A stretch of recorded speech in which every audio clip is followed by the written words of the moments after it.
Hello everyone, আসসালামু আলাইকুম। ফলের ভিতর আমটা আমার ভীষণ প্রিয়, তো ভাবলাম আজকে আম দিয়ে আপনাদের মজাদার একটি রেসিপি তৈরি করে দেখাবো।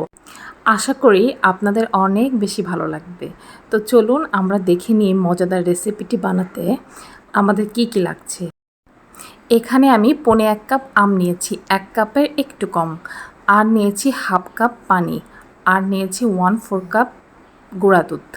সবগুলো উপকরণ আমি এবার খুব ভালোভাবে ব্লেন্ড করে নেব। এই যে খুব সুন্দর একটা মসৃণ পেস্ট তৈরি হয়ে গিয়েছে। এবার সে ব্লেন্ড করা মিশ্রণ আমি ভালোভাবে সবটুকু দিয়ে দিয়েছি একটি কড়াইতে।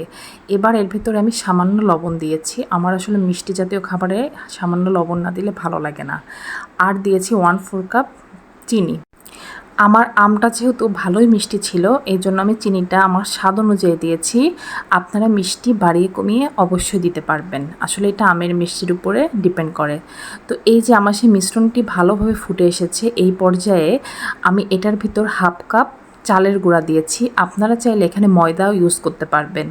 আমার কাছে চালের গুঁড়াটা ছিল, আমি ইউজ করেছি। আপনাদের কাছে চালের গুঁড়া থাকলে ইউজ করবেন, না হলে ময়দা দিবেন। আর একসাথে দিবেন না, একটু একটু করে দিবেন। কারোর ক্ষেত্রে মানে হাফ কাপের একটু কম বেশি লাগতে পারে, তো আমি অল্প অল্প করে এভাবে দিয়ে ভালোভাবে আমরা যেমন আটার খামির তৈরি করি সেভাবে খামির তৈরি করে নিয়েছি। তো যখন বেশ আঠালো হয়ে আসছে, আমি একটি পাত্রে নামিয়ে নিয়েছি। যখন হালকা ঠান্ডা হয়ে গিয়েছে, আমি 1 চা চামচ ঘি দিয়ে এটা ভালোভাবে মথে নিব। আপনারা দেখেছেন যে আমি হাত দিয়ে ভাবে মথে নিয়েছি, ঠিক যেভাবে আমরা রুটির খামির করা হয় আটার মানে রুটি বানানোর জন্য, ঠিক এটাও সেম সেভাবেই করতে হবে। তো এই যে এবার আমি হাতে সামান্য ঘি লাগিয়ে এভাবে ছোট ছোট বল করে আমি মিষ্টির শেপ দিয়ে নিব। আসলে এটা অনেকটা রসমালাইয়ের শেপ, মানে শেপের মতো দিতে হবে। কেউ চাইলে লম্বাও রাখতে পারেন, আমি এখানে গোল শেপ দিয়ে নেব।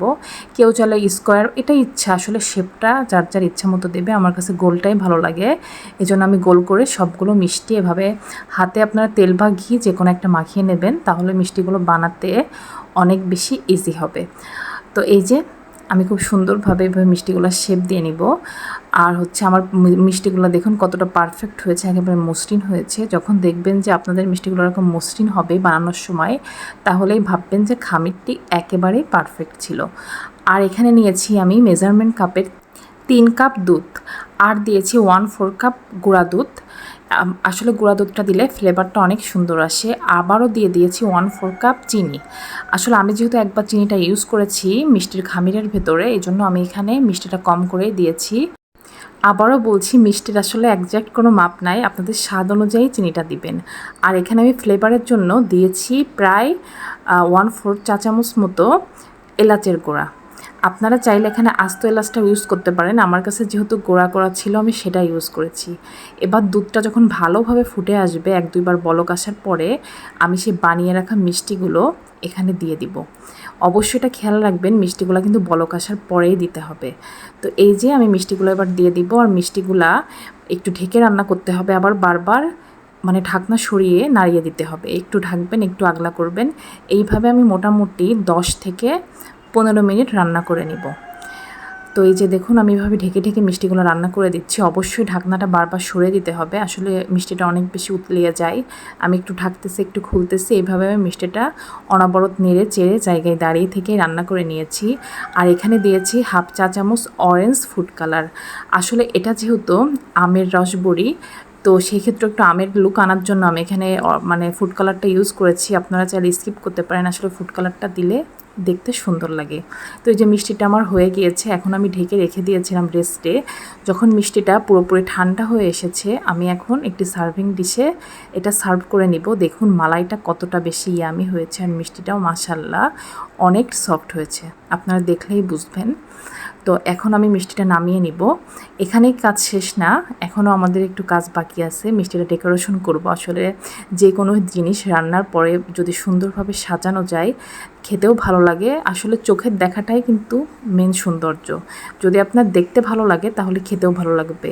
এই যে মিষ্টিটা ঢেলে আমি এই যে টুকরো করা কিছু আম রেখে দিয়েছিলাম, এখানে আমি হাফ কাপ মতো টুকরো করা আম এর ভিতরে অ্যাড করে দিয়েছি। দেখুন আমগুলো দেওয়ার পরে মিষ্টিটা দেখতে কিন্তু আরও বেশি সুন্দর লাগতেছে। আর দিয়েছি ডেকোরেশনের জন্য একটু, এখানে আমি পেস্তা বাদাম ইউজ করেছি। আপনারা চাইলে কিশমিশ মানে যে কোনো বাদাম এখানে দিতে পারেন। আমি জাস্ট এখানে কিছু টুকরো করা আম আর বাদাম ইউজ করেছি। দেখুন মিষ্টিটা কতটা সুন্দর হয়েছে দেখতে। আশা করি আমার আজকের রেসিপিটি আপনাদেরও ভালো লেগেছে। আর যদি ভালো লেগে থাকে তাহলে প্লিজ ইউটিউব থেকে দেখলে আমার চ্যানেলটিকে অবশ্যই সাবস্ক্রাইব করবেন, আর ফেসবুক থেকে দেখলে একটি ফলো দিয়ে পাশে থাকবেন। সবাই সুস্থ থাকবেন, ভালো থাকবেন এবং নিরাপদে থাকবেন। সবার জন্য অনেক অনেক শুভকামনা। আল্লাহ হাফেজ।